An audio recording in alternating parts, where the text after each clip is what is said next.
Heartless Entertainment presents Bandcamp Fridays, weekly album reviews. What's going on, guys? Sorry about the mask.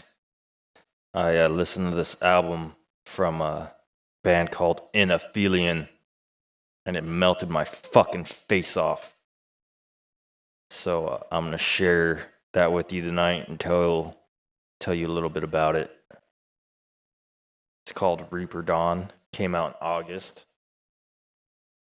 Reaper Dawn is a new force is awakening, stretching the boundaries of consciousness, devouring everything in its path, ushering in the Reaper Dawn. And Aphelion could be the ultimate extreme metal adrenaline rush. It is the euphoric black metal brainchild of guitarist vocalist Sebastian Ramstead, best known as guitarist and songwriter with Necrophobic. Darker, stranger, and more epic and progressive than admirers of his work were expecting. This new outlet for dark artistic expression emerged, firmly tethered to the white knuckle viciousness of benchmark Northern European black metal, while also exhibiting a profound affiliation with both classical, traditional heavy metal and the black magic of psychedelic repetition. So there you have it. That's what their bio says. Ah, gotcha. I described this album as face-melting insanity in the best way possible. The opening track, The Fields of Nadir, has a beautiful, clean intro, then builds you up before getting dark and fast. It has a lot of cool different guitar parts, from fast shredding to some whammy bar squills, and a finger tap guitar solo.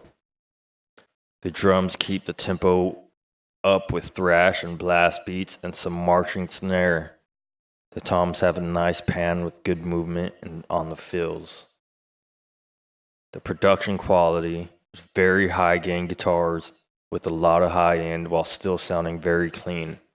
A solid bass drum with a snappy snare, and the vocals sit perfect in the mix. A Winter Moon's Gleam starts off with another clean intro before cranking up the distortion. It has a nice groove on the drums that will keep your foot tapping. I like the dynamics they bring within the song so far, and them guitar solos.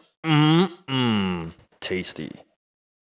The drumming and the darkening is so fast. The opening section of They Fell Under Blackened Skies is mind-boggling. Sounds like a multi-finger tap thing he's doing, and he's doing it very well. This album may be some of the best guitar work in extreme metal I've ever heard. It reminds me of Naglfar. I give this album a 9. The only thing that could have made it better is giving it a couple hooks in the vocals that catch you with. But it really is not needed. One of the best extreme metal albums I've ever heard, and I really wasn't expecting this to be so great. Do I still have a face? Because I feel like they melted it off. Blackbraid is a solo indigenous black metal project from the depths of the Adirondack wilderness. Creating music is raw and powerful as the mountains from whence it came.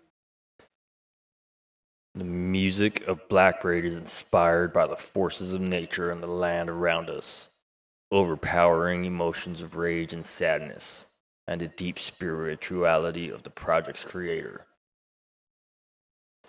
Blackbraid 2 came out in July of 2023. The opening track, Autumnal Hearts Ablaze, is an acoustic opener, then goes into The Spirit Returns that is based off the opening track, using the acoustic section in the main riff. The guitars are very fuzzy, it has an old school Maiden-esque feel on some of the guitar parts. The production quality is a trashy snare sound, and I feel like maybe the overhead mics and the fuzz on the guitars share a lot of the same sonic frequencies. They rely heavily on the percussiveness of the strumming and remove all of the low end on the acoustic parts.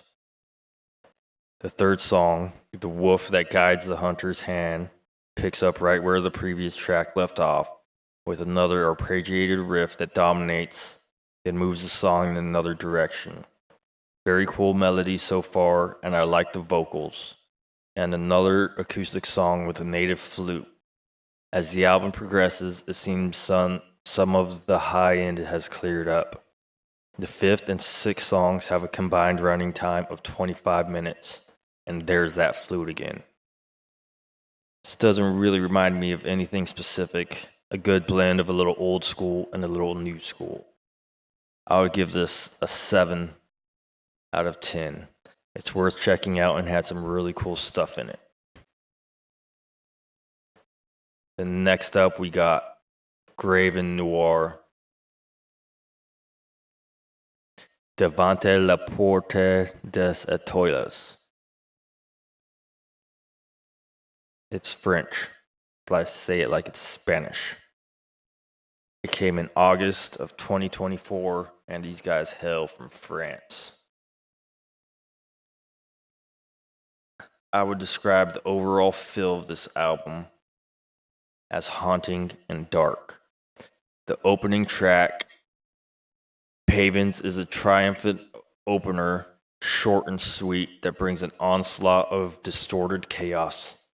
With France de l'Ombre, melodic yet brutal, but nothing too impressive. Just a bunch of distorted guitars. The ending sounds very demonic, possibly because it's in French, the love language.